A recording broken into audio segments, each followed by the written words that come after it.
One of the worst things to happen when you're playing fantasy basketball is when you log on a Monday, you think, I'm going to take down my opponent this week. Who am I playing? Humpty Scrumpty? I got him. And then you realize Humpty Scrumpty's stars are playing far more games than yours. He's getting 4 from Russell Westbrook and 4 from Anthony Davis. Meanwhile, you've only got 2 games coming from Luka and James Harden. You're done. There's no way you can overcome that. That's where our friends Sleeper come into play. Sleeper has cracked the fantasy basketball code.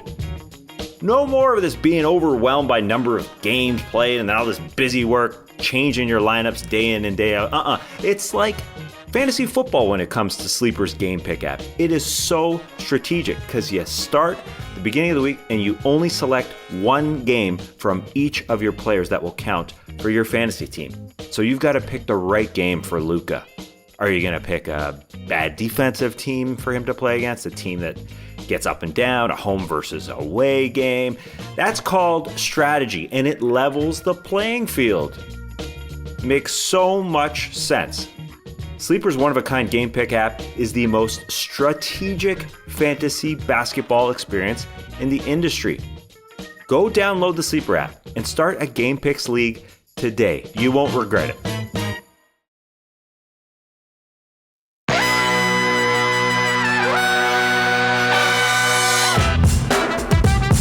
Good morning, sweet world, and welcome to the No Dunks podcast on the Athletic Network, presented by the NBA. That's game, baby. I'm G. Skeets, rolling with my top shot hot boy, Trey Kirby. Hey, yo. We got the international man of mystery taking it to the max, Lee Ellis. Friends. And finally, the man making the magic happen, it's JD. Hello. There he is. Here we are, no Tass, of course. He said, if you're not talking about cars on this one, I want nothing to do with it. So we don't have Tass. Yeah, that's okay. Yeah, we're talking a little hoops here. We're getting close to the start of the NBA season. We'll put the fast friends and all that car talk to the side because you guys know, and most of our listeners and watchers know, NBA is going to be celebrating its 75th anniversary this upcoming season by commemorating it as NBA 75 and naming a list of the league's 75 greatest players. The NBA says a panel of media, current and former players, coaches, general managers, team executives, they're going to select the club, and it will be announced soon, in October, okay? And it will likely be celebrated during the 2022 All-Star Game in Cleveland, seeing as the Forest City also hosted the NBA All-Star Weekend in 1997 when the league celebrated its 50th anniversary season. So, when we first learned of this news, one thing, if you guys remember, we debated was how the NBA was going to approach this. Would they just add 25 new names to the existing top 50 list, or would they just start from scratch, so to speak, and come up with an entirely new list of 75? I remember us debating it a little bit, and I was like, there's no way they're just going to take the top 50 list, rip it up, and then pick like a new 75 with, of course, a lot of names that were on the top 50 list. But I was like, that seems weird. But that's what they're doing. That's right. By all reports, that's what's going on. They're not just going to add 25 to it.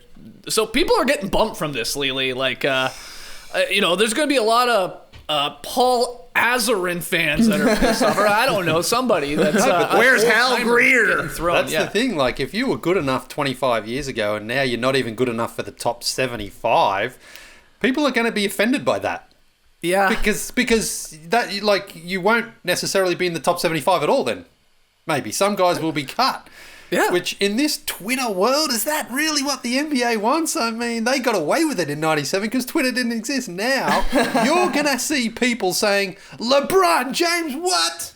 He's lost the final 6 times. He's not in the top 25. And then you're going to have people who are just going to point out that one guy like Al Horford. Al Horford, one of the most consistent players of all time. He deserves to be there. Oh, it's going to be a nightmare. It's going to be chaos. But you know what? That's great for us podcasters, isn't it? This is what we love. This gets everyone going. We can pump about 10 shows out of this. That's true. I will say I was shocked that they went with this sort of plan, like just to rip up the top 50 and just do a fresh 75. But actually, the more I think about it, Trey, it actually makes a lot of sense in the Twitter world with maybe a younger audience fan base. They would probably prefer us to have us debating, 50 guys from the last 25 years that are like sort of on the fringe and maybe make it, maybe don't.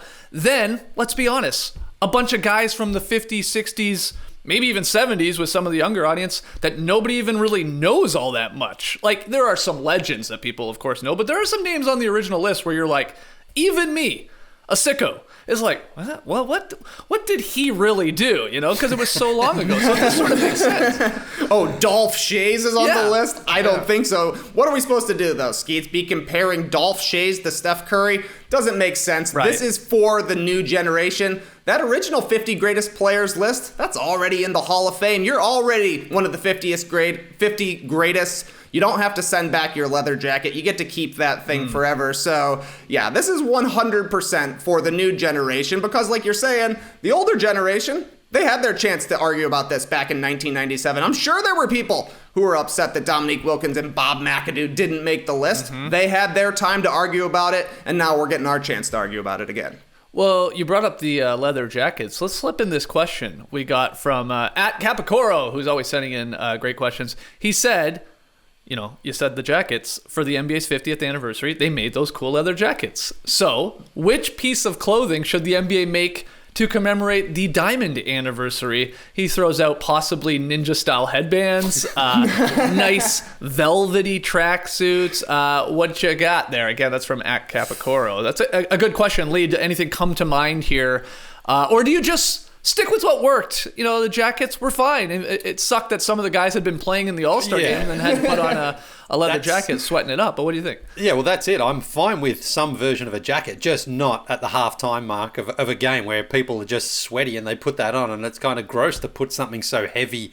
And so, like the moisture is just going to stick to that. It's going to stink afterwards as well. Sure. So why don't we just do it either on the Friday before the All-Star weekend, even the Saturday night, where people can come out dressed as they choose to be dressed in their own style, and then they get presented kind of like a green jacket at the Masters. Okay, this is your thing here, and you can actually wear this and feel that it's not going to be something that's kind of gross to put on and then even grosser to take off later on. So I think that's probably where they should go. That they should start there anyway. Trey, what do you think? Is something come to mind?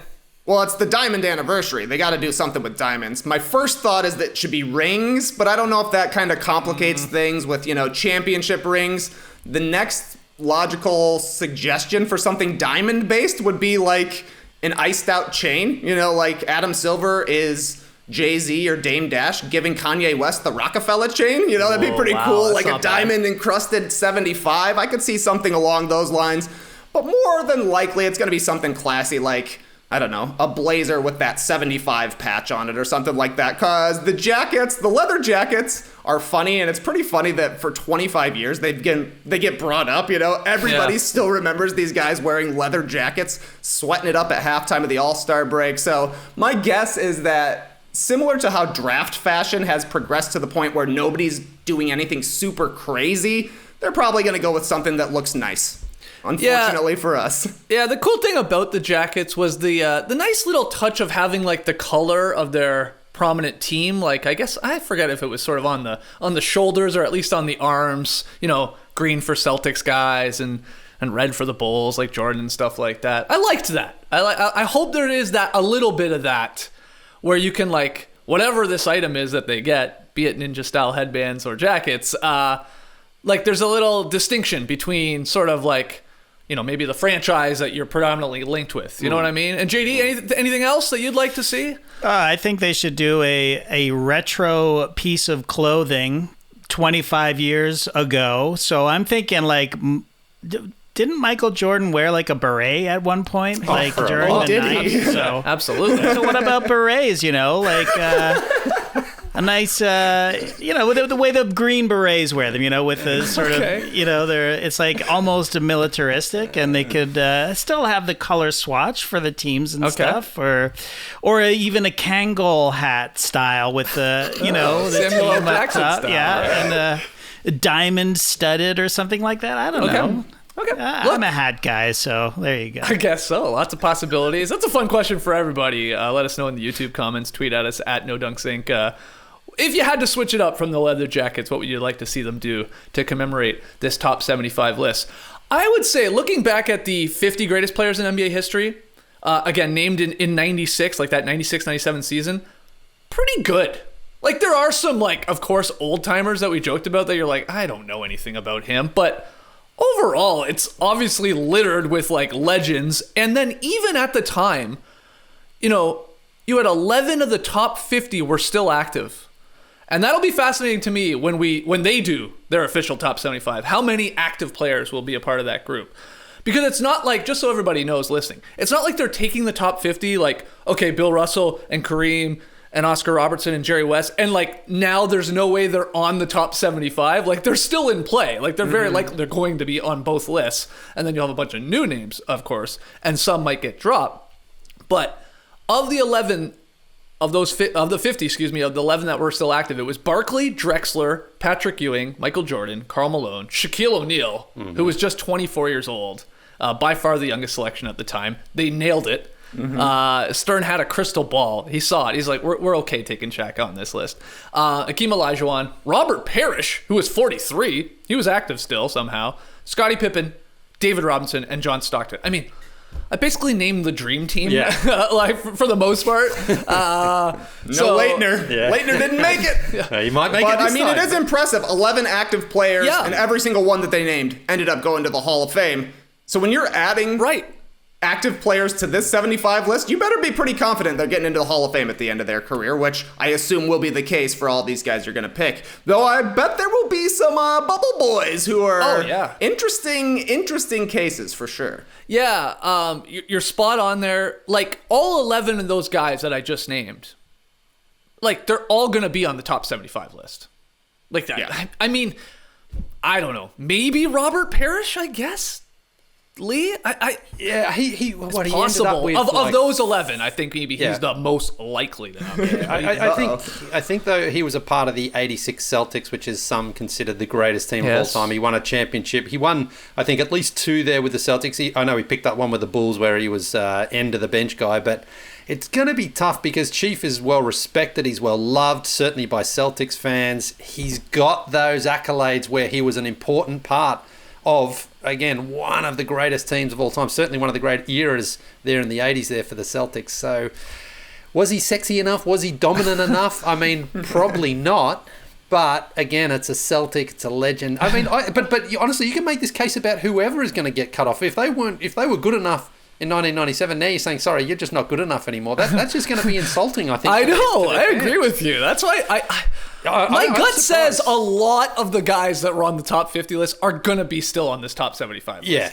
I can't imagine and a handful there'll be more maybe than don't make it. Yeah, 3 or 4 just don't make it because if you're slashing, 15 or something, it's just going to be chaos. It really is. So, but that's what we want, actually, don't we? We want all that. We want the NBA to just say, I don't know what we were thinking back then. That guy's no good anymore.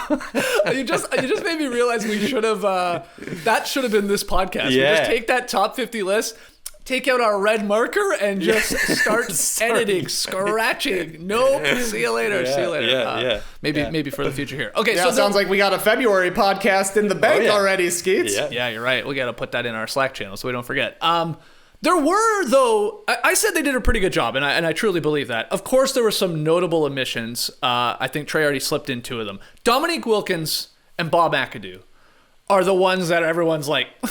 In fact, I think when you were doing like your automatic 12 when this news first broke a couple of months ago, Lee, you assumed both those guys were on the top 50 list because I know we got into that, and they weren't, and that's crazy. So Neek will be in this top 75. You can lock it in. Bob McAdoo, I sort of think so too. Maybe some other names that might be in the mix. Bob Lanier, Adrian Dantley, Bernard King, Alex English. I'll stop there, but the point of that is, for the sake of us going over 25 new absolute locks to make the NBA's 75 greatest players in history list, I'm just going to take them out of the equation, okay? I think Neek will be there. I think at least one of the Bobs will be there. And maybe one of those scorers, like I said, like a King or an English or something like that. But for, again, this podcast, we're just gonna take them out of consideration and go from there. The only thing I'll push back on that is with Neek is he didn't really do anything after that. So if he wasn't good enough back then... Well, but he was the most glaring omission. I know. We don't need to get into, hey, let's make a strong counterpoint for every guy. But I'm just saying, like, it wasn't though Nick then went on to have great success. He was basically at the end of his career. And so if they didn't think he was good enough then, and when you look at that position that he played, and the guys, again, without the playoff success, I agree. I think he does make it. I think they do put Nick in. But I'm just like... Man, he's going to be on the he's going to be one of the last inclusions, I think. I don't think he walks in there, but we'll see. Trey, just quickly, what do you think? Would you lock it in that Neek will be on the NBA 75 list? I would. The guy's got a statue here in Atlanta, and I think that the best player for every franchise in the NBA should have their best player on the top 75 list. I think that's a good place to start. So, Dominique Wilkins, the greatest Hawk of all time. I guess there are people that are probably making the argument for Bob Pettit. His name shows up every once in a while. Shout out to the Giannis performance, only topped by Bob Pettit back in the day. But I think Dominique Wilkins will 100% be in. Yeah, I think so too. But again, we'll take him out of the mix here, and we get into these 25 locks that I'm going to present to you guys, and we'll debate them. And of course, we're going to get to snubs. And I actually did it like this. Oh, there's so many. No, what about a round of what about this guy? That could be a whole podcast itself. I mean, we'll name every guy that's ever the played next in 75. The NBA. We're not doing the entire 75. At least on this one, I think that's just a little too much. So we are going to do just 25 absolute locks that'll be in there. And I broke it into 4 distinct categories, okay? I went with guys that are retired that are locks to make it, okay? I got 10 of them. I then went with 10 active players that I think are locks to make it. And then I have a final 5, which I just call my final 5 selections it's sort of like a little mix of retired and maybe possibly still active players. And then the 4th category, it's going to be those juicy snubs that we can all break down. Because there are, I sort of had, I'll say this before I go through my list, the first 19, 20 guys, I was like, okay, this isn't that hard. And then you just get into the final 5 spots, at least for this podcast, where it's like, wow, 5 spots for, you could convince me of 25 guys, and it's like, well, who do you like more, or what's your case to make, and we'll get to that. So let's go with the retired locks. I sort of put them in order of stamp of approval. But again, I got all 10 of these guys making it, so you don't got to go overboard about where I have your particular favorite player. My first lock, retired guy, Tim Duncan. Okay, Hall of Famer, 2-time MVP, 15-time All-NBA and All-Star and All-Defensive, 5-time champ, and 3-time Finals MVP. I had a lot of fun, of course, going through Basketball Reference. Oh, yeah. And just looking at those accolades, and even you guys, like Trey, like going, 15. That's crazy, huh? That's crazy. I mean, maybe it's even crazier that he never won a Defensive Player of the Year. Despite being on the all-defensive team 15 times. It's crazy. Anyway. Yeah, that is. I gotta know though, Skeets, when you were looking at this, were you taking note of how many of these selections were first team All-NBA? I absolutely did not, Trey, because no one does that. I'm convinced still. No, I actually did it for sure.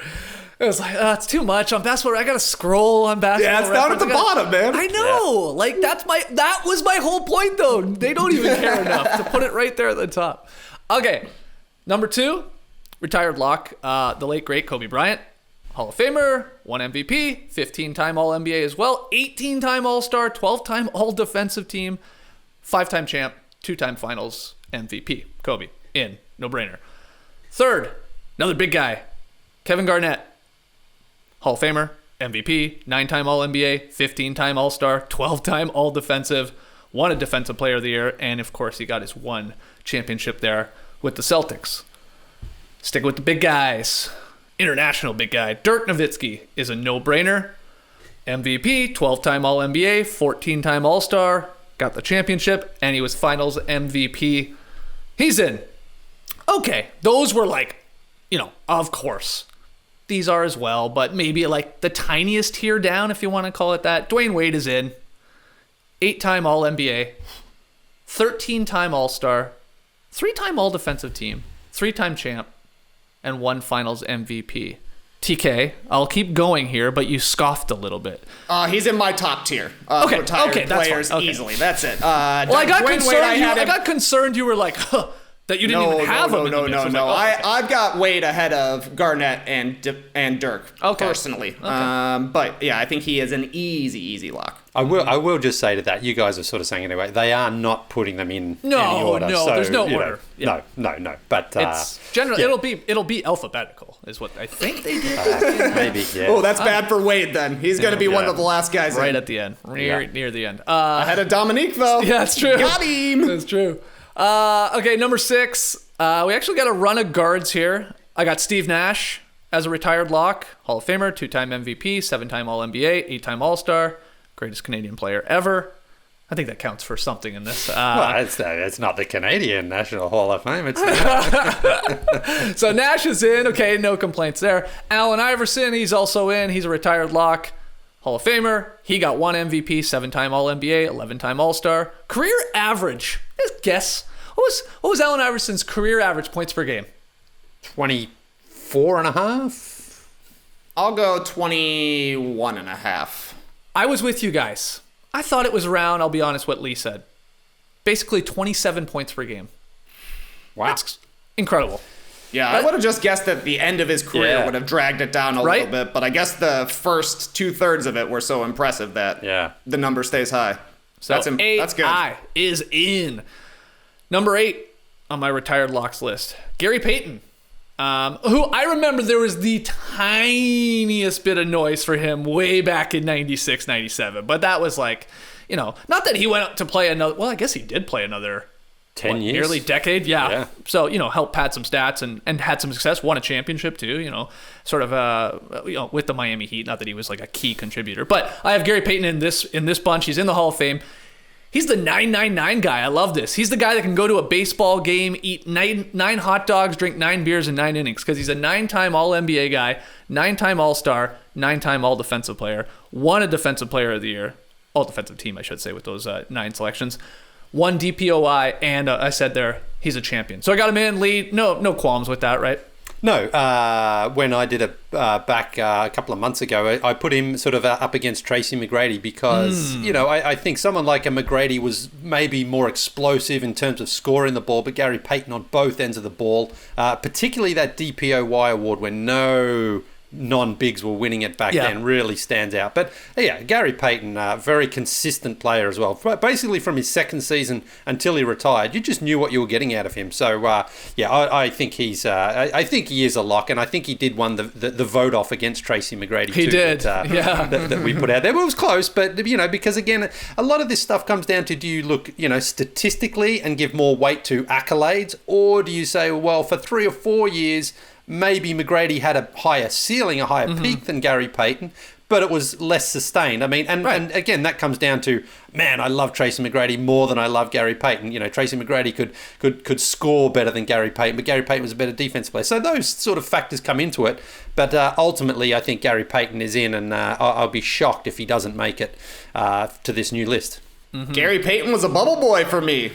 This is my first difference with you, Skeets. Okay. For me, he was a possible last fiver in, but I've got Gary Payton and Tracy McGrady coming up a little short on my personal 25. Okay, fair enough. Well, I will say, I just have a lump in my throat because I realized while you were talking there, Lily, about Gary Payton and bringing up McGrady, and I was thinking of other scorers, that I'm like, uh-oh. Where did I put Melo? Where's Melo? I'm searching for Melo, and I'm like, hold on, did I forget? He's still an active player. Yeah. And I'm like, going to my active list. Hold on, do I have him in my final 5? Anyway, let's we'll tackle Melo when we get to Melo. I'll just continue with what I have. Yeah. But I'm already sweating here because there's nothing more I hate than just forgetting somebody. Let's just take a quick break from that and welcome you over to Fantasy Sleeper Corner.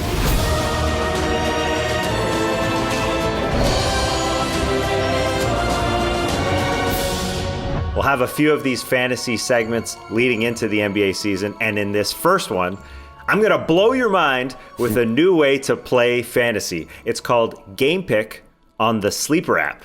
But first, before we get into the details about Game Pick, Lee, let me ask you a question.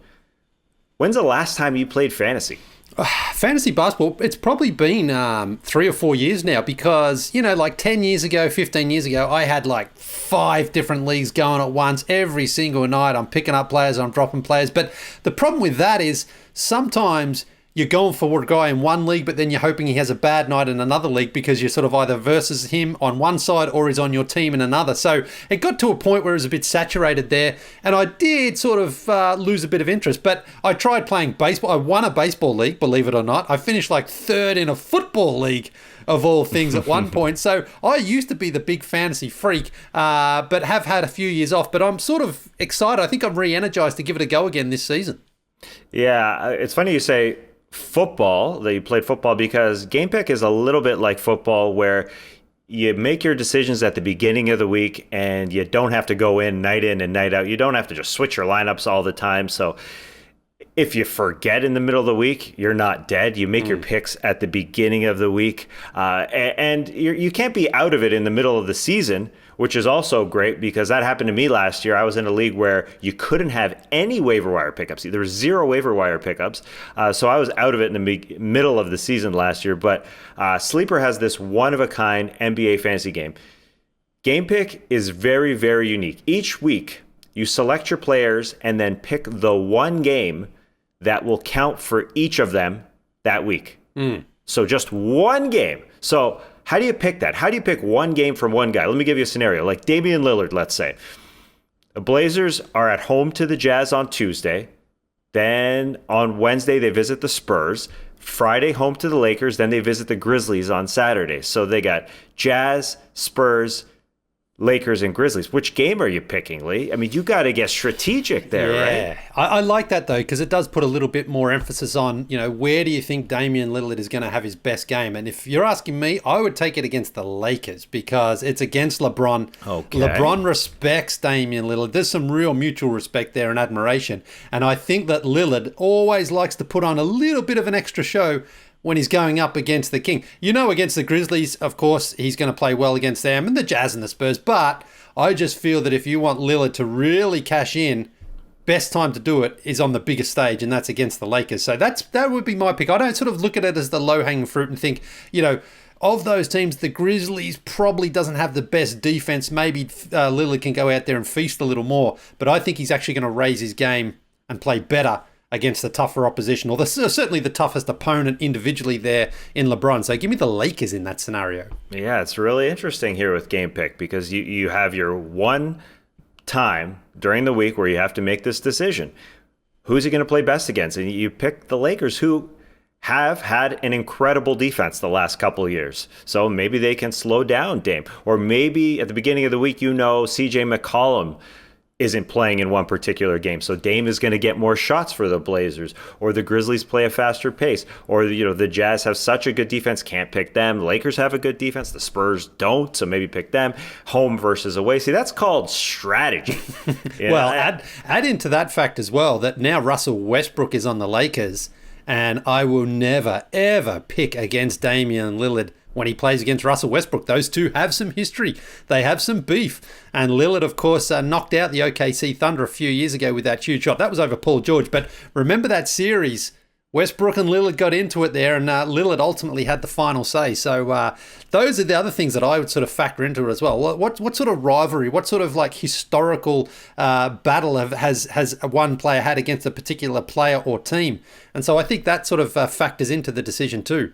Absolutely. Getting me excited about fantasy basketball, Lee, and I haven't been that into it the last several years, but Sleeper's Game Pick, I think this tagline is true. It's the most strategic fantasy basketball experience in the industry. It's free. You can do the standard redraft every year, redraft your players, or you can do a standard keeper league, or there's a dynasty mode too, where you keep your entire roster from year to year. So if you're really into it with your buds, then that's a battle. That's a battle and a half. Yeah, that's not what you want though, isn't it? I mean, you want a redraft? Well, not necessarily a redraft, but keeping all of your roster. I mean, part of the fun is making those trades and moving around, and who did you miss out on last year? Who do you want for this next season? So I'm not sure that one would appeal directly to me, but I can see how some people, because that's what it's like in other fantasy leagues. if you've got a really solid team, some people are like, no, I don't want to give up any of my players. But I think it's very hard to repeat too if in that scenario. So you probably want to shuffle the deck a little bit. Well, we'll select our criteria in our next fantasy sleeper corner segment because Lee, JD, and I, we're gonna get JD in on a mock draft. We're gonna start our own league and do a mock draft. So join us for that. It's free, it's fun. So download the Sleeper app, and then come tell us how bad our picks are when we do that mock draft. It's actually going to be in the top 10 unlikeliest champion show on October 5th. You ever want to write something? Like, really, really write something? Well, with Grammarly, you can just get lost in what you want to say and let the technology not only take care of making it grammatically correct, but it'll also help convey how you want to say it. You get lost in your words, and Grammarly won't let your message get lost. Want to be forceful yet fair? Grammarly has got you. Want to be delicate yet accurate? Well, Grammarly is there. Want to not make any sense at all? Then turn off Grammarly completely. Whether it's for school or writing a message back home or you just feel like being creative, Grammarly Premium can elevate your writing. Do more than just spell check. Say what you really mean with Grammarly Premium. Get 20% off Grammarly Premium by signing up at grammarly.com/nodunks. That's 20% off at grammarly.com/nodunks. Does this sound familiar? You've got one device that lets you catch the game live, another that lets you stream your favorite shows, you're watching sports highlights on your phone, and you've got your neighbor's best friend's login for all the good stuff. Well, I want to tell you about a simple way to get all that entertainment you love without the hassle, and a great way to finally get your TV together. It's called DirecTV Stream, and it brings your live TV and on-demand favorites together like never before, so you can watch your favorite sports, movies, and shows all in one place. That means no more juggling remotes and no need to buy another device ever again. And the best part? There's no annual contract, so get rid of the clutter and the confusion and get your TV together with DirecTV Stream.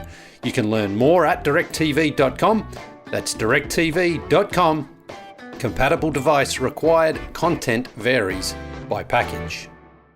I got two more retired locks. And Melo's not retired, so he's still playing. Paul Pierce. I hate Paul Pierce. I'll just say it. I'm not a fan of his. Never have been. Never will be.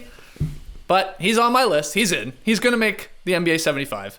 Hall of Famer, 4-time All-NBA, 10-time All-Star, won a champion, we all know, and was Finals MVP with the Celtics. I can't even make the case that he's not a lock, as I'm calling him, to get in here. Yeah. Maybe he's the only one who gets booed when he goes up there to collectors. Because it is pretty universal that, not a lot of people like him. Outside of Celtics fans. Well, even the Celtics fans, because he bounced around a little bit towards the end. And he's an LA guy. He's from California. So I remember talking to a very, very big Celtics fan who said, even in Boston, there was that mutual respect for each other, but he was not adored. He wasn't absolutely loved by Celtics fans. But he does get in there, and I think he does actually hold the Celtics scoring record. I think he overtook Larry Bird, if I remember correctly. So he's, to lead the Celtics in scoring all time, that's a pretty big achievement.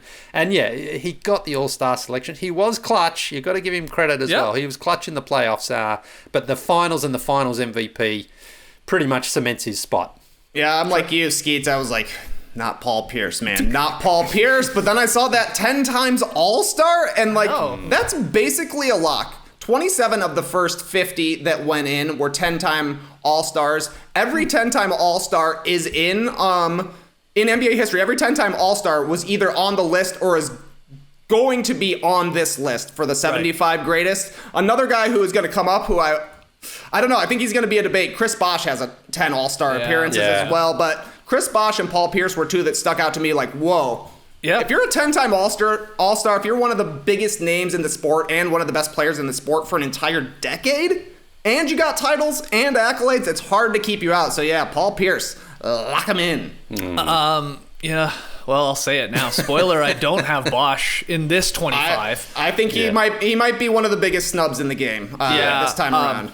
The weird thing with Bosh, I think we've brought it up before. Well, weird thing. We're talking all-star selections. He's got 10. TK said it. He's only got one all-NBA selection in his career, which is so weird that he doesn't have like 2 or 3. It's just that part's just odd, but obviously has titles. I don't think it's offensive, though, to say that Chris Bosh isn't one of the top 75 of all time. We know he was a very, very good player, an excellent player, and he played his role fantastically well in Miami, but I just don't think anything sort of prior to that, certainly with the Raptors, would have elevated him into that league. I just don't think he was quite that good. If you were maybe 100 to 125, I think Chris Bosh is somewhere in that mix. But I think people who follow the game like us, you respect what Chris Bosh did, but don't quite think he's top 75 material for me. Yeah. Well, okay, then my final retired lock here, of course, is where it's like, yeah, maybe. I went with Jason Kidd, Hall of Famer, 6-time All-NBA. He's got that mark that you wanted, TK. He's a 10-time All-Star. He's a 9-time All-Defensive Team player, too. And he got the championship with Dirk Nowitzki and the Mavericks when he went back to Dallas. TK, did you have him in the mix? Is a no-brainer to you? What do you think? Lock for me. 10-time All-Star. Had an argument as the best point guard in the game for a decade and kind of a transformational player, too, playing fast. I mean, probably the knock on Jason Kidd is that he bounced around to a lot of teams, but he had success at every single one of those teams, and every single one of those teams became Jason Kidd's team, and he took a lot of those franchises to heights they had never been to before. Like the Nets had never gone to the finals until Jason Kidd shows up, and they go back-to-back years. Obviously, they didn't do anything because they were going up against the Lakers, but yeah, Kidd was a lock for me. Yeah, it's he really is comparable to like a Chris Paul in that sense, Lee, where just the impact that TK said that he has on franchises and to take them to at least higher heights. And he got the title. He wasn't the main guy because, of course, that was Dirk, but he, of course, contributed. You have him in, yeah. Yeah, I mean, the rebounding point guard, of course, he wasn't a great shooter of the ball, but he did contribute in so many other ways and was so impactful for those Nets teams that Trey mentions got to the finals there, the defense as well. And everywhere he went, he automatically, if Jason Kidd was on the team, it was like, yeah, the team's better now with having him on there. So, a little bit of controversy obviously followed his career. I wonder how much of that will play into it, not just off the court, but on the court as well. But ultimately he has the accolades that should get him in there. And again, that championship is almost like the deciding vote. It's like, yeah, he did get that as well. He just got that. Sure helps. It does. It does. And especially when it's not like he was like just at the end of the bench or anything. I mean, he was the starting point guard on that team. So, he's going to get in. I'd be very surprised if he doesn't make it. Okay, let's get to the active locks. This is where it's really fun. I made it 10 just because, maybe a little more debate. No debate with the first couple. LeBron James is obviously on this list. He's a 4-time MVP, 17-time All-NBA, 17-time All-Star. He's still playing. He'll probably get a couple more of those. 6-time All-Defensive Team. Never won a DPOY or really pissed him off. 4-time champ, though, and he's got 4 finals MVP. Okay, LeBron, in. Right behind him, right there with him, Kevin Durant, 1 MVP, 9-time All-NBA, 11-time All-Star. He's got the 2 titles, both time finals MVP with the Warriors. And what's crazy with these guys is they're not done. I mean, not done in the sense of like All-NBA selections, All-Star selections, and then championships and possible finals MVP with some of these guys. Number 3. The other crazy thing I think about Durant is that he's been so good for so long that you forget he won the scoring title 4 years in a row. Yeah. And like he was the youngest scoring title guy ever for his first one, right? And he stacked him up and then he kept getting better. But I mean, that at this point, that feels so long ago now, remembering him being the best scorer in the league on the Thunder. And obviously he's gone to teams that are a lot better now, and he's more of a team player, and he at least plays in the team concept rather than knowing he has to score 40 every single night. But man, when it was KD just scoring all the time, you're like, this guy's going to be one of the 75 greatest ever. Yeah. And look, he is. Just got the titles now. Lee, anything to add? Well, only that he almost pulled off the MVP as well this season if it wasn't for coronavirus, and he did pick up that hamstring injury as well. So he missed some time. But when he was playing, when he was on the court for the Nets, particularly early, I mean, he was top 3 in the MVP candidacy there for a while. So, and that's the thing, coming off the Achilles injury, Kevin Durant had just an incredible season the last season there with the Nets. So now that he's played at the Olympics for the USA, he's probably going to have a full training camp. So next season, Kevin Durant, I mean, he probably is in the at worst top 5 for MVP voting before the season starts. Yeah, probably. Number 3 on the active locks list here, Steph Curry, 2-time MVP, 7-time All-NBA, 7-time All-Star, 3-time champion. Doesn't have that Finals MVP, as everybody always points out, but probably should have had the one. Greatest shooter ever, though, is going to be on the NBA's list of 75 greatest players ever. You know, when you're the greatest shooter in a sport where shooting's pretty damn important, yeah, you're going to be in. So he's a lock. Number 4, Chris Paul. I already brought up his name. No-brainer. 10-time All-NBA, 11-time All-Star, 9-time on the All-Defensive team. He's got a career PER of 24.9, despite being, all of 6 feet here.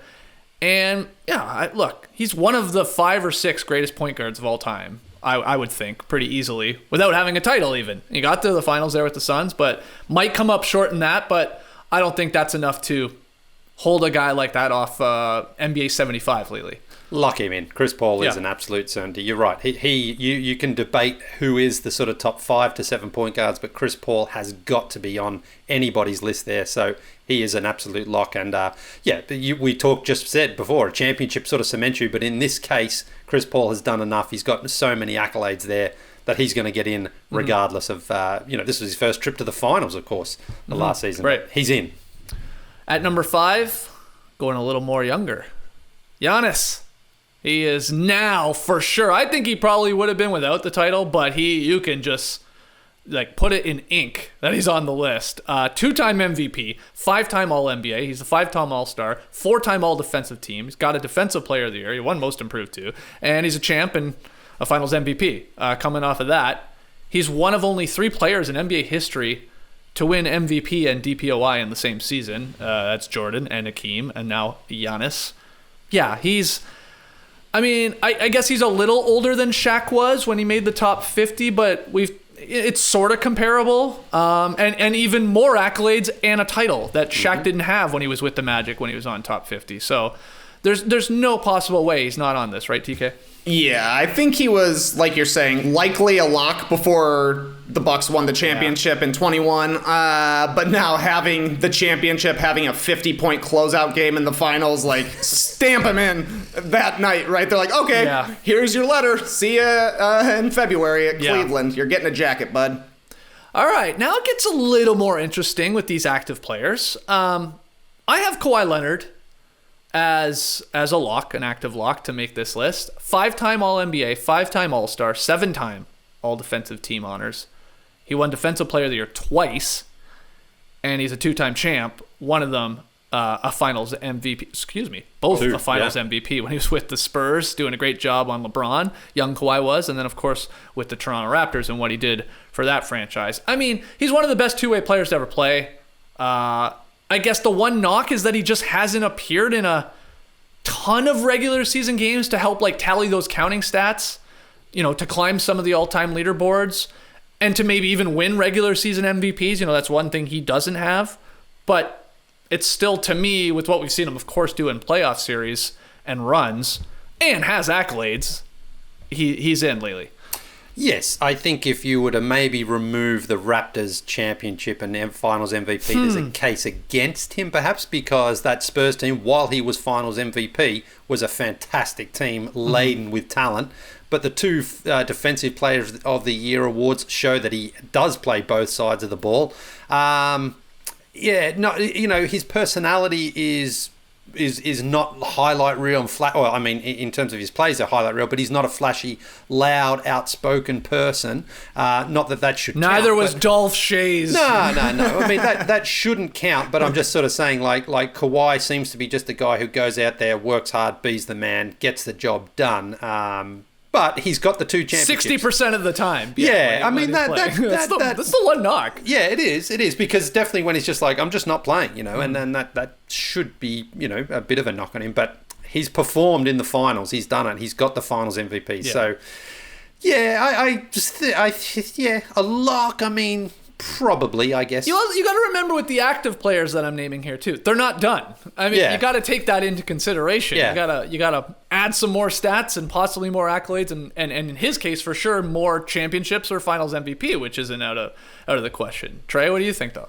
I'm doing a quick count here on Wikipedia, and it looks to me that Kawhi is one of 9 players in NBA history with multiple Finals MVPs. The other, Kareem, Tim Duncan, Kevin Durant, LeBron, Magic Johnson, Michael Jordan, Shaq, Hakeem, and Willis Reed. Yep. They're all in. Yep, he's in. Kawhi, I'll see you there, buddy. Okay. Lock in the Terminator.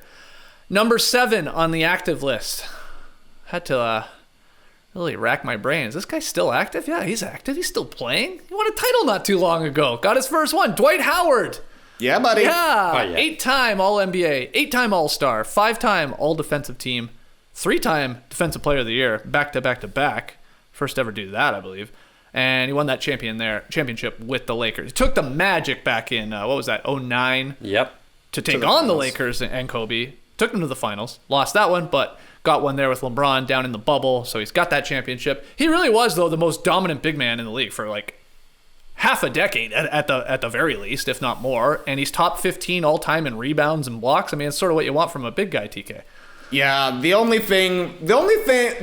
problem with Dwight is that we all saw the second half of his career, and we all saw with the Magic when he, for some reason, started training with Hakeem Olajuwon and decided he wanted to shoot bank shots from 15 feet away. And like, those are the things that are hard to get out of your head. Yeah. And you take for granted the fact that he was a dominant big man, the most dominant paint player in the league outside of LeBron on both ends of the court for, like you're saying, probably 7 or 8 years, really. And, the title at the end of his career and remaking himself into a role player that everybody wanted him to be for such a long time, I think that cements his case. At number 8, active locks. Going Russell Westbrook. Got an MVP. He's a 9-time All-NBA, 9-time All-Star. Was a little shocked that he's never made an all-defensive team. Now, I know Russ is not a great defender now, but you sort of think back as a younger Russ that just being all over the place, that it appears like he's playing defense, and that maybe would have like snuck him into one of those teams, but he hasn't. He never made it. And again, now, no, he's not even close. He gets caught napping a whole lot of the time. Of course, hits the boards, if you want to count that as a very important defensive thing. You got to end the possession. I believe that, but yeah. Otherwise, locking down guys, no. Anyway, Mr. Triple-Double, I've got him in there. He's the only player in league history to have multiple scoring titles and assist titles to his name. That's amazing. There are other guys that have both, but have only done one of them once. He's done them multiple times. Only 2 guards in NBA history, Jason Kidd and Oscar Robertson, have more rebounds than Westbrook. Lee, always with Russ. Whether he's on this list ultimately or not, I think he will be. There will be people that are opinionated about it and say, if he is there, he shouldn't be. But what do you think? Yeah, he's an interesting one, but the 3 years of triple-doubles is pretty hard to keep a guy off, isn't it? I mean, if you're doing those stats, even if he was padding his stats, which he was for a bit of it, to just put up those numbers, but he's got the MVP as well, which really, I think, tipped him over the edge there. Being to the finals when he was obviously very young with the Thunder, hasn't had really any playoff success, certainly since Kevin Durant left. But for a guy who just goes out there and plays his ass off every single night that he plays and has the stats to back, is he actually now 4 years of a triple-double? I just remember with the Wizards this season, I think he averaged one as well. So I think it's actually 4 times. And you mentioned for guards, rebounds, 3rd all-time. Yeah. He gets in. He sort of forces his way in there. He bulldozes his way through the door. Exactly. That's how Russell plays the game, because he doesn't. You would love to have seen him drag a team by himself to the finals. That would have been awesome for him, but a little bit like Allen Iverson. Allen Iverson only went to the finals 1 time, and outside of that didn't have a lot of playoff success, but he sort of also forces his way in there because of all those other things that he did on the game for so long, his impact on the game. And I think Westbrook's in a similar vein there. So, yeah, I think, he gets in. He gets in. Okay. Trey, you have him on your list? I had him as a lock.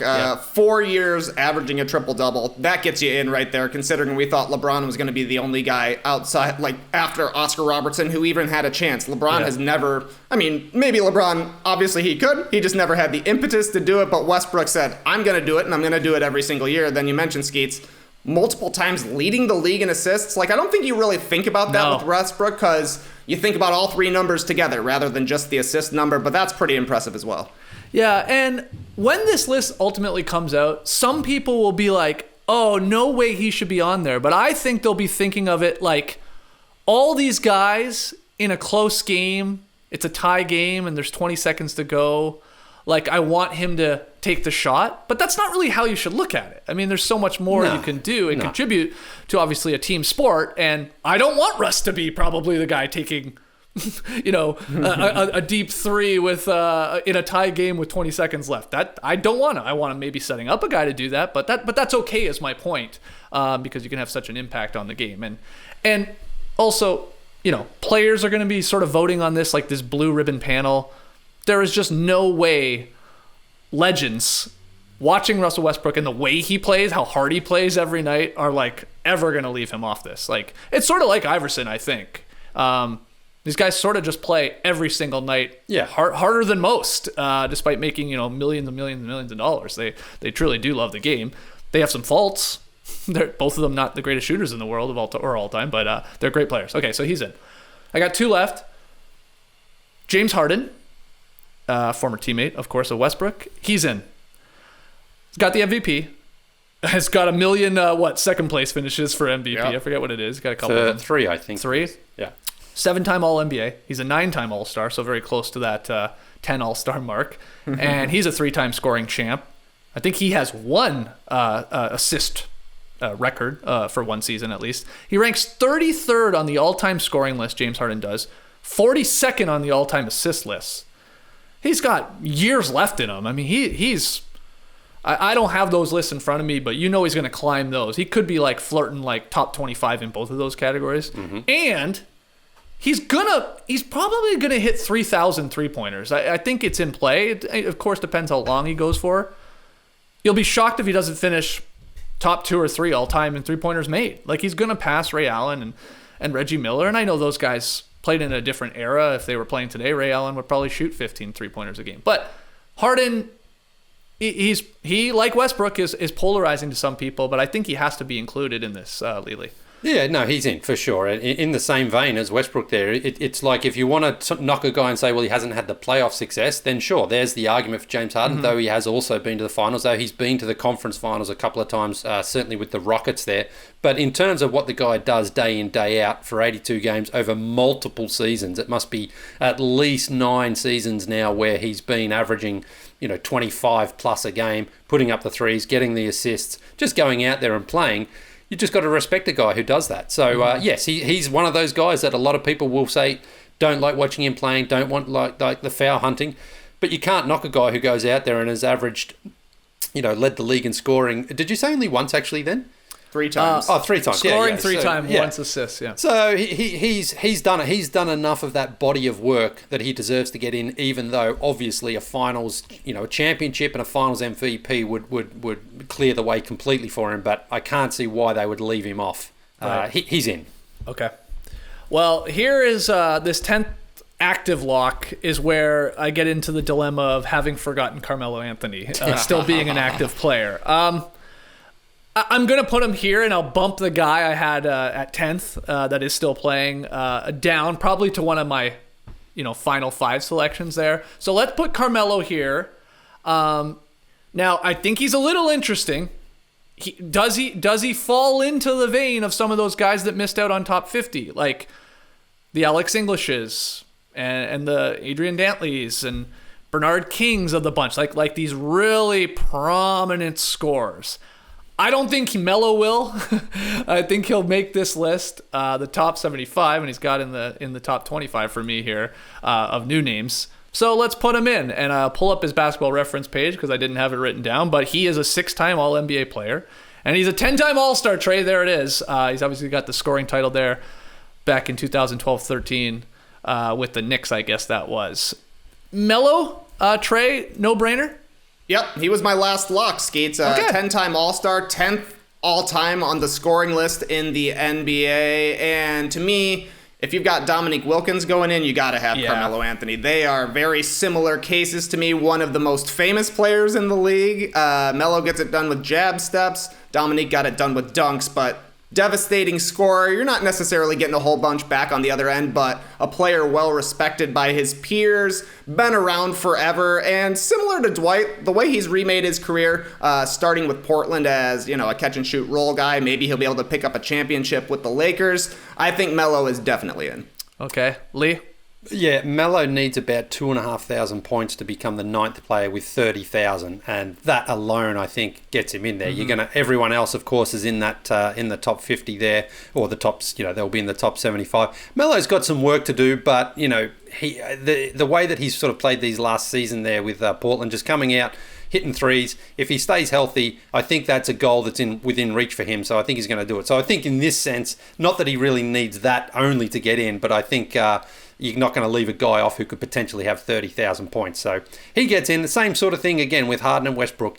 Love to have seen a championship or just an appearance in the finals. In fact, he's never even been there. But even without it, he's done enough, I think, through his body of work throughout his career. And we have to get a photo of LeBron and Melo and Wade and maybe Bosh, wearing their cool leather jackets. They got to, take a photo at least, because Melo's played like LeBron, 18 seasons. He'll be going into his 19th year. We haven't heard, Melo hanging it up. So, yeah, he's probably got a couple left in him. So, okay, he's in. I just had a brain fart there. I think I kept doing the thing thinking Melo was retired, but he's still active, and he got lost in the bunch. But I'm glad I caught it on the fly here. Okay, so that's 20. Got 5 spots left. That's it. That's all we're doing here. A lot of good players out there. There are so many. Now, I'm happy you said that. There are a lot of great players. Just because we don't pick a particular player for this final 5 is by no means us saying he's not going to be on the NBA 75 list. Like, there's going to be... we're only doing 25. There's going to be, I think, a bunch of snubs names that we actually say that will probably still get in. But that's a podcast for another day. So, the one that Lee brought up when he was doing his, automatic 12, that caught us by surprise, I got to be honest, because you only did 12, like I said. Dennis Rodman. I'm with you, Lee. I'm going to pick him as one of my final selections here, just as these 25 new names. He's a Hall of Famer. He's a 2-time All-NBA. He's only a 2-time All-Star. Yeah. This is the weird thing about the Worm. 8-time All-Defensive Teams, won 2 DPOYs, and he's a 5-time champion. He played an integral role on 2 of the greatest teams in NBA history, too, in the Bad Boy Pistons and then MJ's Bulls. I mean, is he the greatest rebounder the game has ever seen? He's on the short list. So the Worm is in. I'm with you, Lee. I don't have him as high as you did, right away, but I do in my 25 do. So we know Lee agrees, but what do you think, Trey? I should have him on the list, but he didn't even make my short list, if I'm being quite honest. Wow. I think it's hard to be the third guy, and he was the third guy on both of these teams that he won championships with. He was the perfect third guy for both of those teams. You could probably say he was maybe 4th or 5th, to be quite honest, on the Pistons. But I don't know. Going back and looking through the first 50 greatest players, comparing that with the Defensive Player of the Year winners and who made it and who didn't, there wasn't a huge correlation from Defensive Player of the Year to making the 50 greatest players list, because there were some, sort of random guys in NBA history who won it early on in the awards infancy. So, yeah, Rodman it's a tough call to me. He's kind of similar to Robert Parrish, right? Robert Parrish was the third guy on those great Celtics teams. He did a lot of great stuff playing a long time. Rodman's stats are incredible, but he doesn't have a ton of accolades, like you're saying, aside from the defense and the rebounding titles, which are things that people don't care about quite as much. And I don't know, man. Rodman's a tough pitch to make too, right? To have him hanging out there on the court with everybody else, especially with the way his post-playing career has gone. I don't know. I feel like I should have Rodman on my list, but I don't. Wow. Yeah, I mean, him making the Hall of Fame sure helps his chances of getting in here, Lee. But we've heard from Trey. He's a little skeptical, or he doesn't have him at least on his short list. What do you do though? Because you had him on an even shorter list. Yeah, and I think those 3 championships with the Bulls, he was just so important to that team winning. I mean, obviously Michael and Scotty were fantastic, but what Dennis did defensively, rebounding, and just out there on the court, he was as vital to that team as maybe anyone else. He just did such a different role, and it wasn't the scoring, it wasn't that sort of stuff, but he was so important to what they did. I think this is one where you look at the stats and the accolades and you go, not huge there, but man, this guy was a good player. And guys, we used to work with Isaiah Thomas. Isaiah Thomas used to rave about just how good Dennis Rodman was. A great athlete, great player, but not that person who lights up the box score. And I think that the fact that, Michael and Scotty also understood the role that he played, I think that does help. Again, when you are on the greatest team at the time, the 72-10 Bulls, and they go on to win the championship, obviously Michael's going to get in, Scotty's going to get in. I think Dennis gets in. I think he gets there. So it's going to be interesting to see, though. Do they look and just go, yeah, good player on a good team, but not as good as some of those other guys? But I also wonder if they do want to make sure they do include a couple of guys who were primarily defensive players, because I think then you've got a case, and I don't want to step on your list here in case you've got Dikembe and Ben Wallace and those guys who are also in the Hall of Fame. But I think those guys have got a very, very strong case as well. So I think Dennis is more about just how good a player he was. Don't necessarily look at the box scores for him. No, you're right. I mean, Dikembe I don't have in the final 5 here.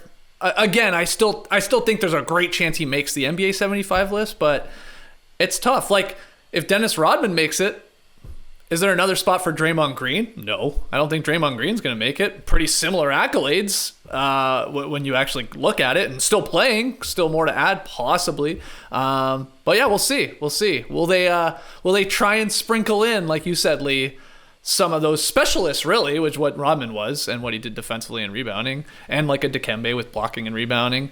Or will they lean towards no, man, it's way more impressive to score like Tracy McGrady, for example, over a long time? Or like these guys. What about Ray Allen? I got Ray Allen as a selection here. Hall of Famer, 2-time All-NBA, that's it, but 10-time All-Star. Wow. That's sort of Bosh-like in the difference between All-NBA selections and All-Star selections. 2-time champion.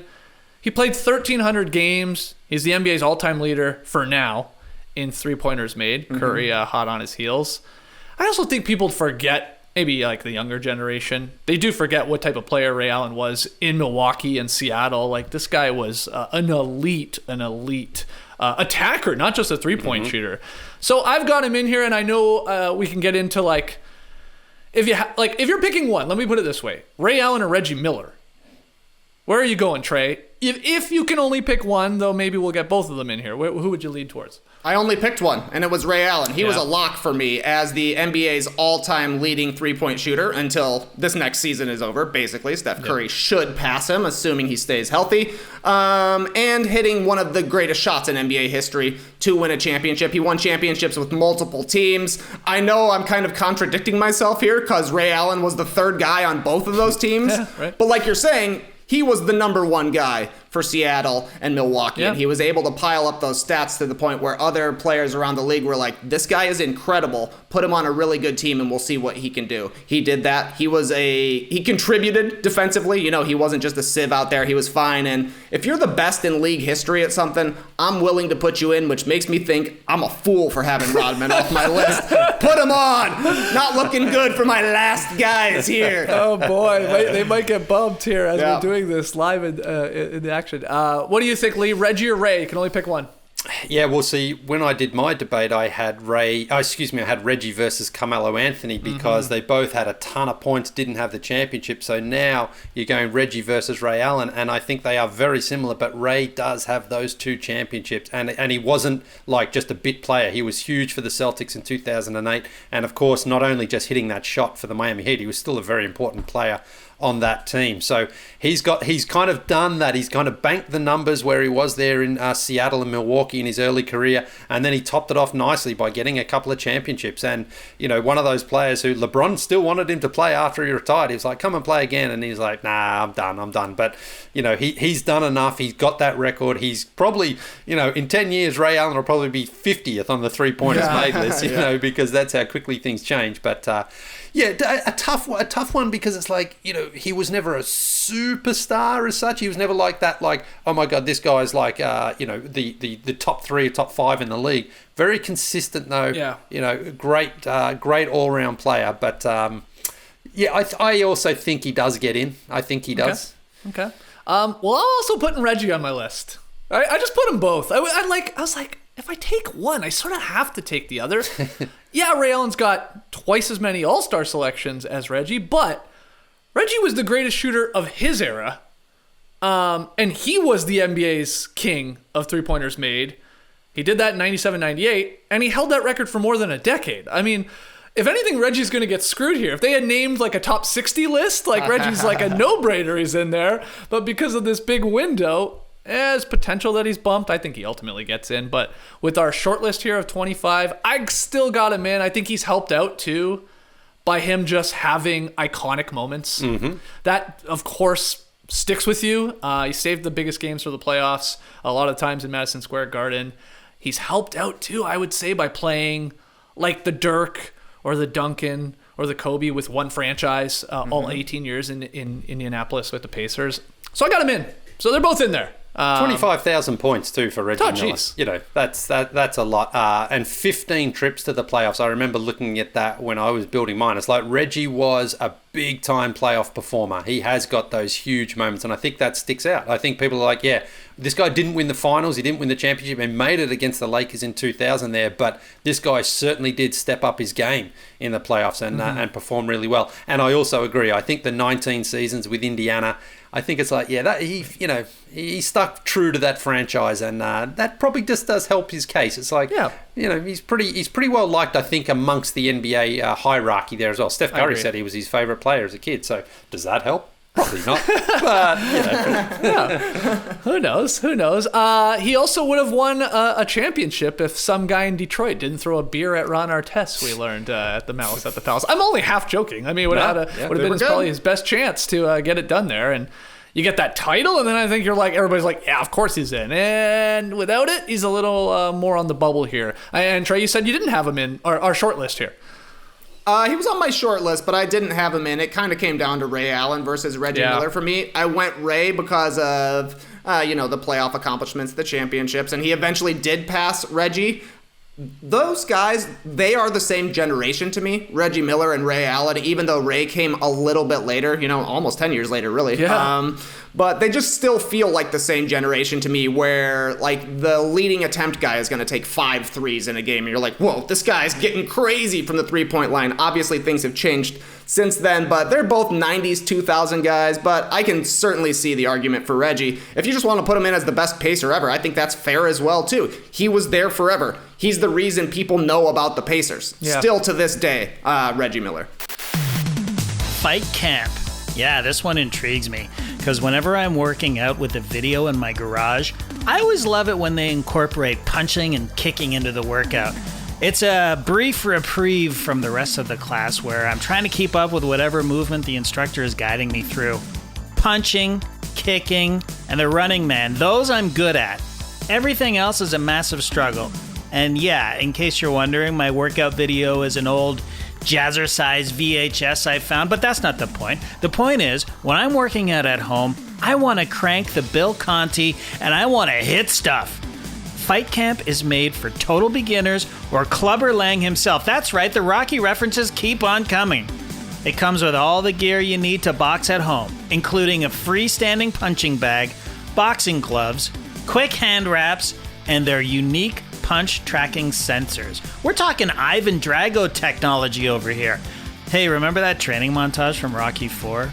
Drago is utilizing all the technology 1985 had to offer, while Rocky is literally running in the snow and chopping wood. Please! As if Rocky had a chance. Give me a break. Where was I? Oh yeah, the sensors.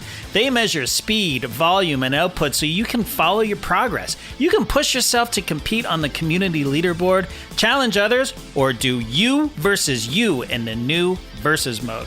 You can pay for your fight camp over 24 months for less than the cost of a boxing gym and get it right away. Plus, Fight Camp offers free shipping with a 30-day money-back guarantee. Just go to joinfightcamp.com/dunks. What? Dunks? I guess they didn't get the memo that we're no dunks, but the code is actually dunks. To get free shipping on Fight Camp, go to joinfightcamp.com/dunks. That's joinfightcamp.com/dunks. Oh, from cats to cereal. One thing to know about breakfast cereal is that it is very good at all times of the day. Another thing to know is that your typical breakfast cereal is a straight up sugar bomb. But the last thing to know is that Magic Spoon is built different, literally. Unlike those other cereals, Magic Spoon is a walking bucket of good stuff. 0 grams of sugar, 13 to 14 grams of protein, and only 4 net grams of carbs and 140 calories in every serving. It's keto-friendly, gluten-free, grain-free, soy-free, low-carb, and GMO-free. Flex emoji, snort emoji. Magic Spoon has flavors for days. Cocoa, fruity, frosted, peanut butter, blueberry, cinnamon, My mind is still reeling from JD mentioning that maple waffle has become a Magic Spoon staple. The game has changed. But one thing that hasn't changed is the great deal Magic Spoon is offering No Dunks listeners. Head to magicspoon.com/nodunks and use code NODUNKS to get $5 off your first order. That's magicspoon.com/nodunks. Use code NODUNKS to get $5 off your first bowl. Big ups to Magic Spoon for the Magic sponsorship. Okay, so I only have 2 spots left out of my 25, and because I had to do some reshuffling there, getting Melo in the mix, I have 3 names. Ooh. Okay, I have 3 names for 2 spots. Now, what's interesting is one of them is retired and in the Hall of Fame, which you probably are like, come on, that's going to help your case. Okay, and then 2 are active. Lee, can you guess the 2 active players I'm contemplating? And then, and in fact, if you guys want to try and guess even... Well, no, just guess the 2 active players, because we'll just start naming a bunch of guys. Yeah. So I'm guessing it's more of an olderish guy. Okay, well, one is under 30, and one, I believe, is 30. Yeah. So with both of these guys, I'm banking in, of course, them playing a lot more years and accumulating those stats and maybe getting a title... in one guy's case, or maybe another in another's.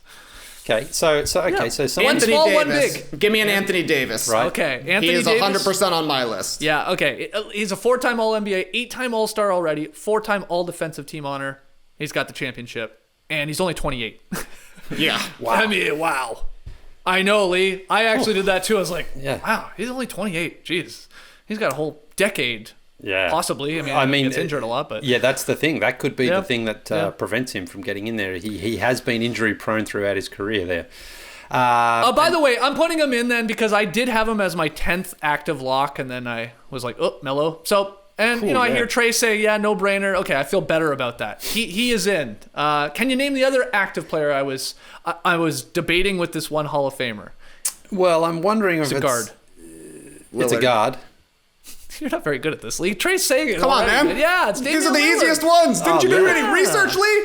Yeah, Damian Lillard. We know the answer to that. It's all up here. Yeah, Damian Lillard I have in consideration for the final spot of our top 25 here, or new 25, I guess we're calling it, along with Tracy McGrady.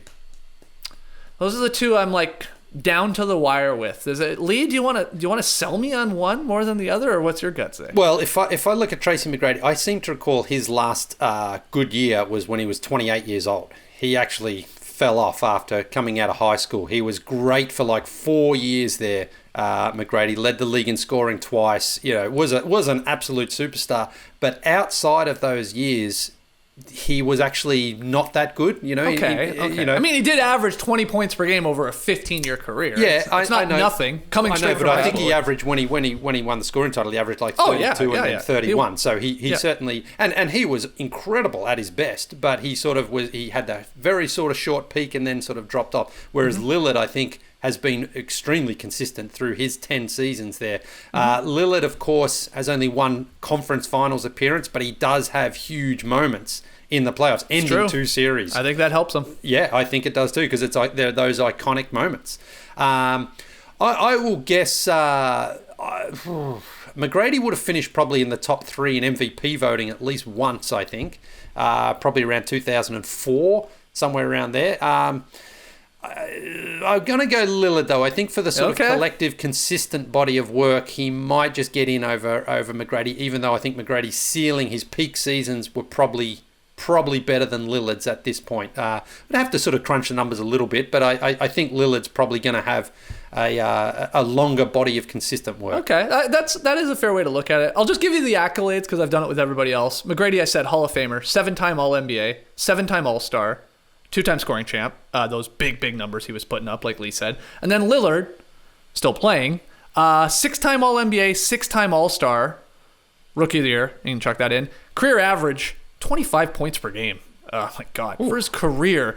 Now, a bit higher than I would have thought. He's 31, though. So, he's not like Anthony Davis, 28. Not that he's old. He's got years left, and he's obviously going to try and get that title, and maybe he ultimately moves on to a super team. Who knows? But TK...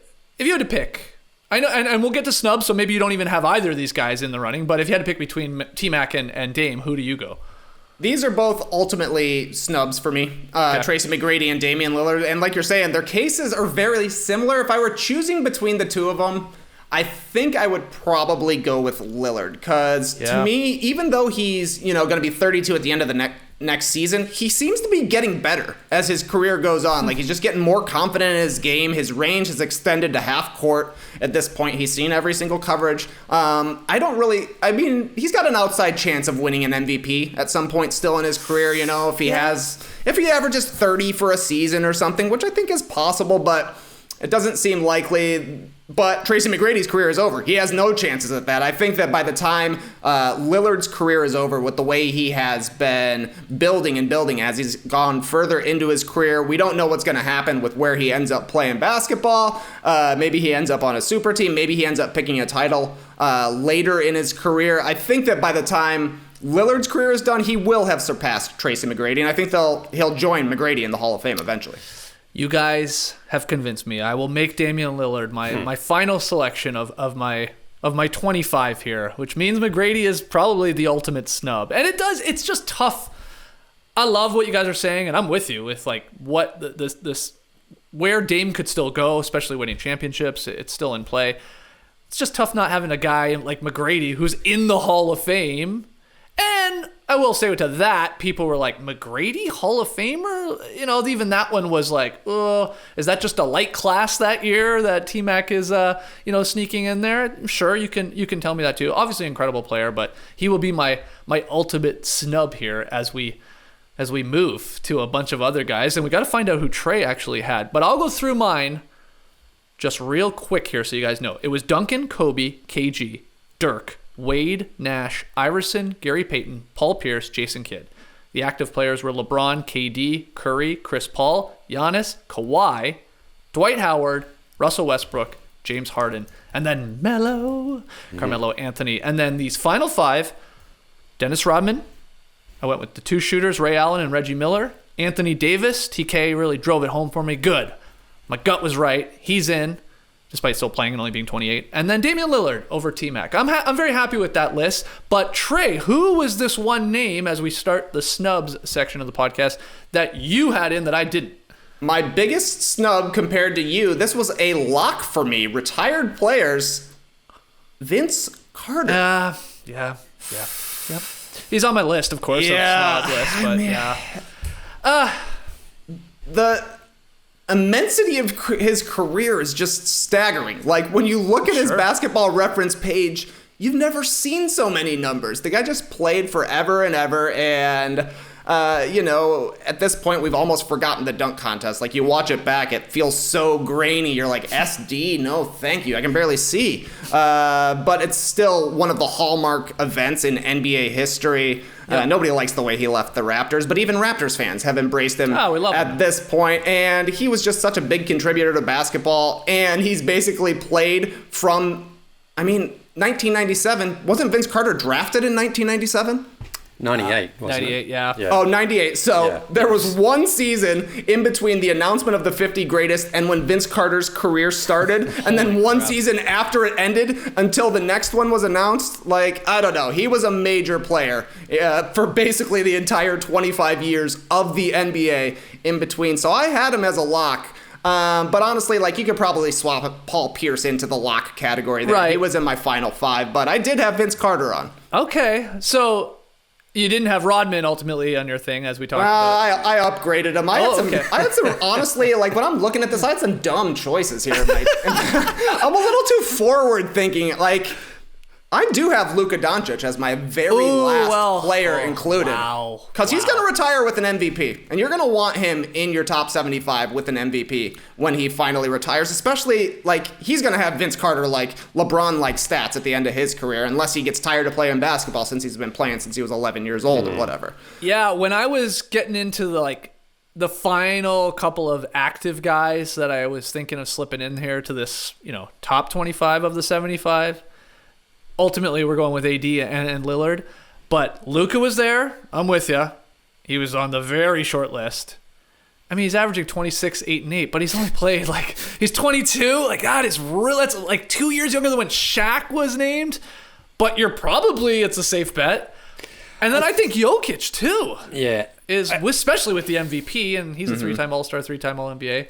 Sorry, what were you going to say, Lily? Well, just that in terms of the international, they get Giannis. They get to be able to put him in because he has the 2 MVPs and the championship. Yep. I think it's a little early for Doncic, as great as he has been. He's got a very strong case, but it's like, if we're slipping in Doncic, then someone like Melo probably does get bumped, and it's like we've seen this whole career through Melo. Now, Doncic is probably going to have a better career than Melo, but Melo's got that already on the board. Doncic, we are sort of projecting that he will continue to grow. And Doncic right now, let's be honest, is basically Grant Hill, young Grant Hill. Well, yeah, and I starting had with a bang, rookie of the year, and you did have Grant Hill, and that one caught us by surprise. Yeah, but that was the thing. I think that when you look at the final numbers for Grant Hill, for example, he does miss out. But I think if you were to sort of go on the projection at the time, and again, pre-injury, I think he's an absolute certainty for this list. So, yeah, it's tough when you get to Doncic at 3 seasons because you're like, oh man, we should put him in there, but I think he's going to miss out. I just don't think he gets in. I can't wait to see what the actual voters do. I just want to, again, clarify for what's probably the 10th time. We've done our top 25, but all these names we're saying, I truthfully believe a lot of them will still sneak into the actual 75 list. But Luka and Jokic, I don't know. I don't know if the blue ribbon panel will be able to go, all right, we're just betting on this. We got it right with Shaq way back when, and let's try it again. Giannis even, you're almost at the point with Giannis could not even play another single game, and you're still going to be like, that guy was pretty unique, and won a title and was an MVP and Defensive Player of the Year. You're fine, but you'd be, I don't know, you'd be a little uneasy. You're like, God, please stay healthy. That's all you're asking. For Luka and Jokic, I think. I think both of those guys. Yeah. The other, I said Draymond Green. I don't think he's going to make the official list. I think he's going to be a classic great snub that people are going to debate, especially if Rodman makes it. Kyrie Irving is I can't wait to find out if he actually makes the NBA 75. I don't think he's going to, and I think that will be for a lot of fodder for sure. He's 3-time All-NBA, 7-time All-Star, Rookie of the Year as well. He's got the championship, average 23 points per game, so that in theory could just go up. So I just don't think he'll make it. Okay, so Grant Hill was one of the snubs. Vince is a good one. Vince surprisingly only made 2 All-NBA teams too. Yeah. I find that like shocking. Made a lot more All-Star teams. Played forever. He's the greatest dunker ever too. If we're talking about Rodman possibly being the greatest rebounder ever, that should count for something. I think Vince gets in just because it is like, you just played forever, man. You deserve to go in. Well, yeah, I mean, if Robert Parrish sort of did the same. And the problem, Vince, we all felt with Vince that he left a little bit on the table. It was like, man, you didn't really even get close to a championship. We felt that he could have done more. He could have performed better. But ultimately, he just kept on turning up. And it's kind of like, yeah, well, all right, you're in. Because you have to make sometimes a bit of a case for a guy. And for Vince, I think it is just like longevity. More than endurance, longevity, It's like, he just loved the game so much. He was playing for the Kings and the Hawks. He loved Grizzlies? He was a Grizzly, right? Yeah, he was a Grizzly for like 3 years, I think. Yeah. Everybody. Yeah, Phoenix. Okay, so some other big snubs, big names that, again, I think are going to be there when the NBA 75 list is announced. Some Hall of Famers. Dikembe Mutombo. You brought him up earlier, Lee. A 4-time Defensive Player of the Year. An incredible player. 3 All-NBA, 8 All-Stars, 6 All-Defensive teams. Pretty good. Alonzo Mourning is one we debated, Lee, I think, way back in the day. I forget who you pitted him against. Well, that was the controversy. I had him actually against Steve Nash because, I'll just rehash my argument here for Alonzo Mourning. For his career, he was he's a Hall of Famer already. That helps. 2-time All-NBA. Okay, not huge. 7-time All-Star. 2-time Defensive Player of the Year. So he has that. And he finished 2nd and 3rd in MVP voting in consecutive years. And he was a 10-year guy where he averaged 20 and 10. And he got that championship at the end of his career. His raw numbers, though, only 14,000 points and 7,000 rebounds. Surprising. I thought there was a little bit more than that. But I think if you look at those first 10 years of his career and then the injuries and the illness and the kidney transplant and things like that, derailed him. But he did pick up that championship with the Heat at the end. So I had him a lot higher than obviously you guys do, but I think he's got a strong case still. I think I wouldn't be surprised if he makes it. I think so. Especially, again, you're in the Hall of Fame. You're getting a little bump probably from these people that are picking it, along with other bigs that are now in the Hall of Fame. Let's throw them out there. Chris Webber, Chris Bosh, who we've talked about a little bit, and I think Yao Ming is going to get some consideration. Definitely. Despite playing under 500 games. That's the huge knock. But 5-time All-NBA and 8-time All-Star. And, we've heard Shaq talk glowingly about Yao Ming and how just dominant he actually was. So those are 3 big guys. And one more big guy, too, Pau Gasol. Will get and deserves some consideration. Trey, what do you think? Yeah, Pau was a guy that was pretty high on my list. I ended up dropping him from my final 5 for Jokic because Jokic has the MVP, and I just think he's going to continue to build on his career, obviously. He's still young here, and getting an MVP is pretty good. Outside of Bob McAdoo, all of the MVPs in league history made it to that original 50 list, or they're going to make it except for one other guy, Derrick Rose. I don't really think he has a case to make it except for having an MVP. And the fact that Bill Walton did make this top 50 list. Bill Walton, fewest points on the top 50, only 6,215 points. The only guy with less than 4 All-Star appearances. 2-time All-Star, Bill Walton was. Obviously, he was an injury-plagued player, just like Derrick Rose was. The thing, though, with Walton was he played on UCLA and he played for the Celtics, which are like 2 of the 5 most famous basketball teams of all time when people knew like about 10 basketball teams. So like, how are you going to keep him off? He was obviously one of the best guys out there. I don't know if Rose picks up a title.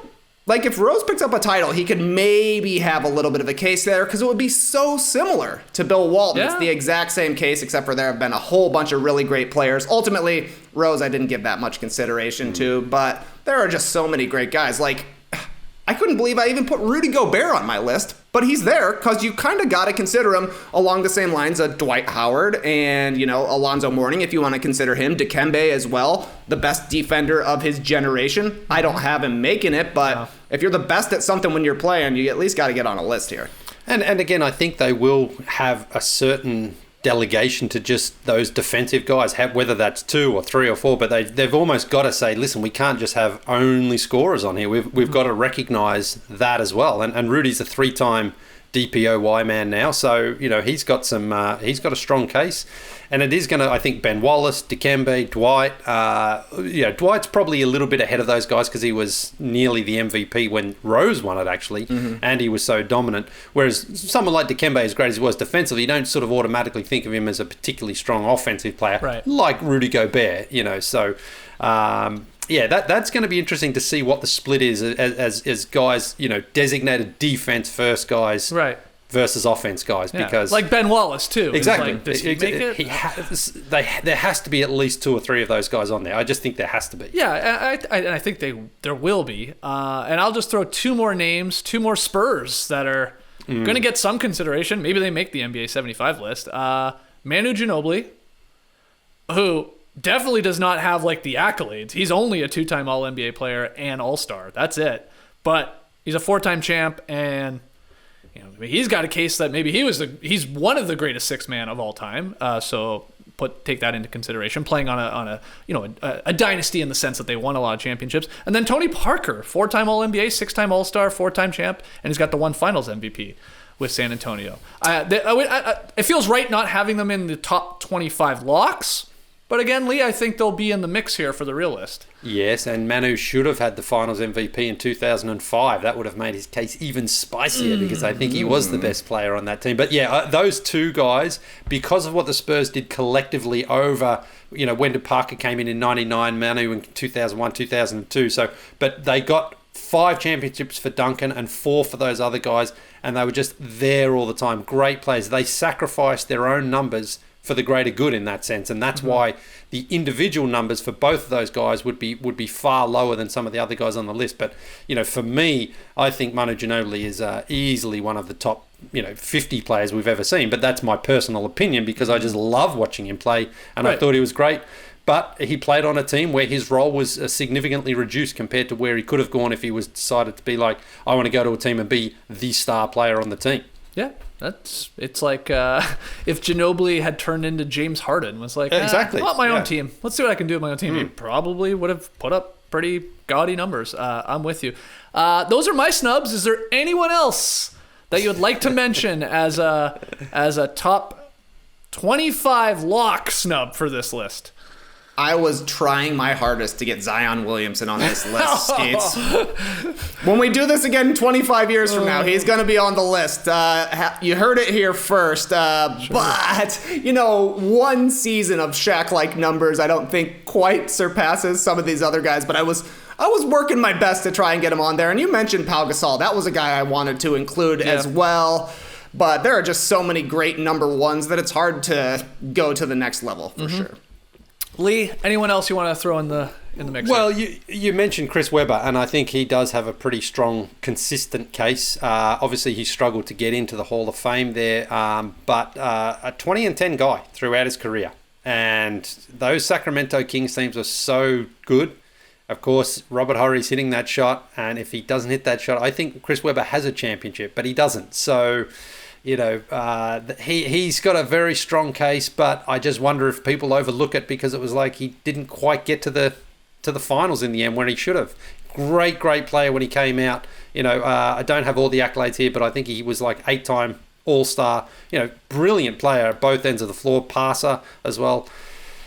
But he just seems like he's going to be on the outside looking in. I think because of those other guys, the numbers that you mentioned earlier in the accolades, I think that just keeps him out. Like if he was going up against someone like Reggie Miller, for example, let's say there's one spot between those 2 guys, I think Reggie beats him. I think he gets in over him. So I think Webber's going to be on the outside looking in.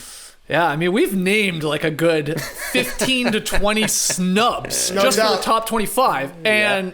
Well, I'll tell you, they're not all going to be on the NBA 75. So a lot of these guys, I think that we have listed over the last. I'll throw you 2 more, Skeets. Oh, the only 2 names that I have on any of my lists that haven't been mentioned yet. So I gotta fire them off. Joel Embiid. Yeah.